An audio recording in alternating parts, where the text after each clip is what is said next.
Radio collar पासून दुरावलेली हिरकणी वाघीण कोयनेच्या घनदाट जंगलात आढळली।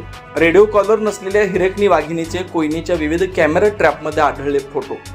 सह्याद्री व्याघ्र प्रकल्पामध्ये सोडण्यात आलेली हिरकणी वाघीण म्हणजे STR-T6 हिच्या गळ्यातील सॅटेलाइट कॉलरचं लोकेशन GPS माध्यमातून एकाच ठिकाणी दिसत होतं।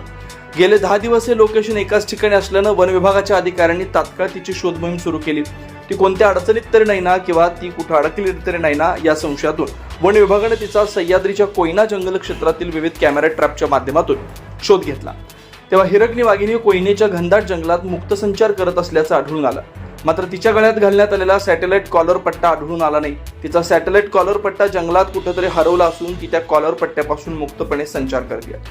ती सध्या सुरक्षित असून तिची तब्येत देखील सुदृढ आहे। हिरकणी वाघीण सध्या कोयनेत विश्रांती घेत असली तरी तिच्या गळ्यातून पडलेली रेडिओ कॉलर मात्र वन विभागाला अद्याप सापडलेली नाही। तिची शोध मोहीम वन विभागाच्या माध्यमातून सुरू आहे, त्यामुळे तिच्यावर आता विविध ट्रॅप कॅमेऱ्याच्या माध्यमातून लक्ष ठेवलं जात आहे, अशी माहिती सह्याद्री व्याघ्र प्रकल्पाचे क्षेत्रीय संचालक तुषार चव्हाण आणि मानस जीवन रक्षक रोहन भाटे यांनी दिली आहे।